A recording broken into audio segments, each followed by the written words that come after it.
Hey, my name is James Nicholson and welcome to my YouTube channel. In this video, I want to talk about rent control, specifically some real data that we've had out of Scotland now. They had rent controls for 2 years.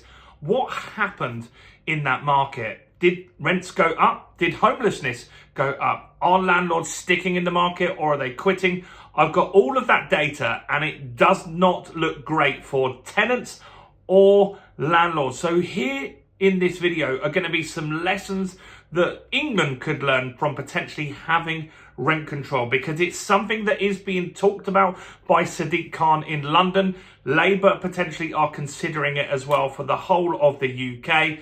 So let's look at what actually happens when you put rent controls in.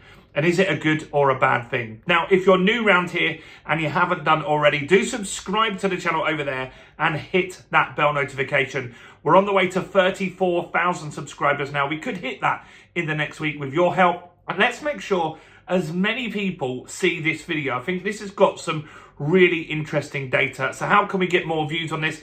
2 ways. 1, share this video. Click that share button, WhatsApp it, email, Facebook message it to somebody. And the most important thing is to smash that like button or tickle it. Do something to that like button. That really helps with the YouTube algorithm and gets more views on the channel. So, what is going on? Well, Scotland had rent controls. They initially announced them in 2021. They actually started in 2022 and they left in 2024. Now, they're considering bringing them back. And when you look at this data, you can look at it with a tenant's hat or a landlord's hat. You might consider, why are they actually thinking about bringing it back? Because it didn't go too well. So the rent controls were in place from 2022 until 2024. Although they were announced in 2021, it takes a little while for that to happen. So what are the consequences? What's happened since that? Well, right now, investors are at a 15-year low. So people have left the markets and no new people are coming in. In fact, the buy-to-let market this year has halved. Now, you might say that's good because potentially that means first-time buyers and people like that can buy. And you're right, that is good for that sector of the market. But it's not stopping house prices going up. It's not making them any more affordable. Scotland has had house price increases since this has happened. So buy-to-let is now just 5.7% of the market in 2024. And that has now halved. So it was around 11% of the market. So you can't go out there and say landlords are buying all the properties from everybody. Scotland, as England, as Wales does, we don't have enough properties. That's the big problem. We're not building enough. The government can say they're building, but they're not actually building, are they? They're trying to improve planning legislation. And they already came out a few months after being in power and saying, we're never going to build 1.5 million houses. It's just not likely. So that's interesting to see what's happening there. So yeah, the amount of buy-to-let investors has halved. So that means there is just not enough rental stock. Some people want to rent. Now, what was the cap? The rental cap was at 3%. So did that mean that rents didn't go up? Well, interestingly, here's actually what happened. In that short period of time, 2 years, with a 3% cap, the rents went up 20%. Strange. How did that happen? How did that become possible?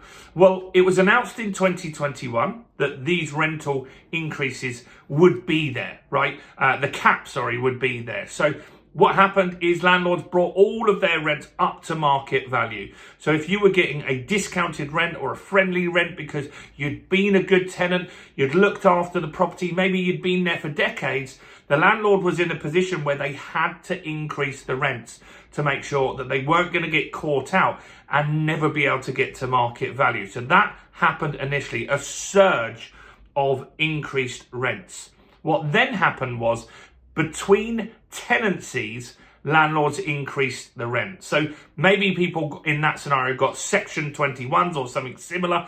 they left the property, then the new tenant that went in would pay the market rate or above. There was no rules to stop increases between tenancies. So while you had a 3% cap, rents went up 20% in 2 years. That's crazy. That means affordability for those people was really, really tough. So that's a downside. So what also has happened in this time to stop investing is their equivalent of stamp duty, the additional cost.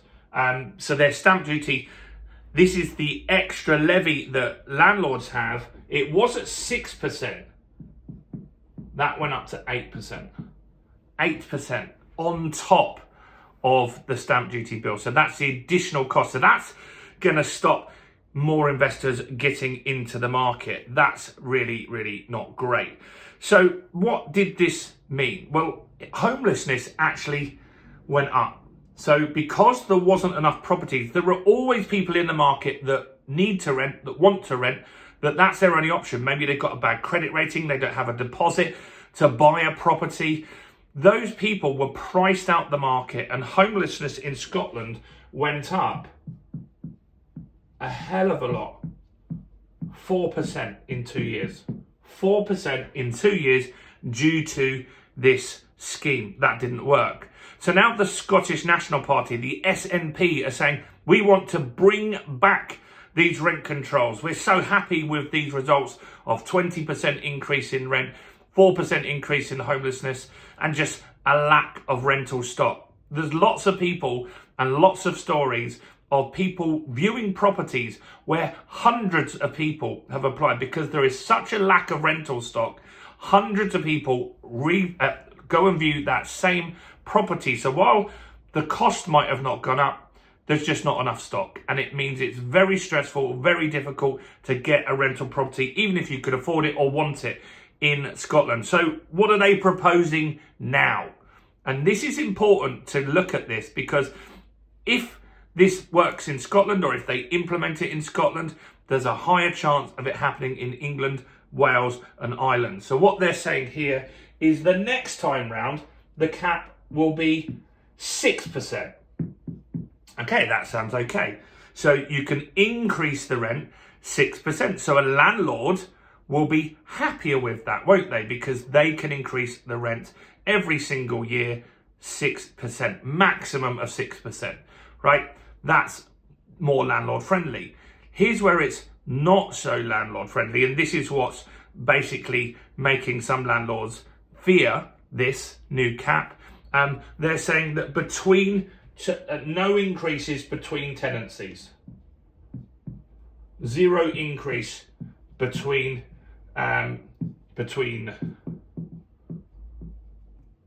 tenancies. Can't write all that, it's too much. So there's no increase between tenancies. So let's just say you rent your property out for £800, then the tenant leaves. You're now only able to relist it at 800, even if the market rent is now 900. So that's a block on landlord to increasing between the tenancies. Now, that could definitely benefit and stop some of this huge increase that they had in between. But what you're looking at here is landlords that were surveyed, more than 1,000 landlords surveyed in Scotland, 50% of them are looking to quit the market. So you shrunk the market massively.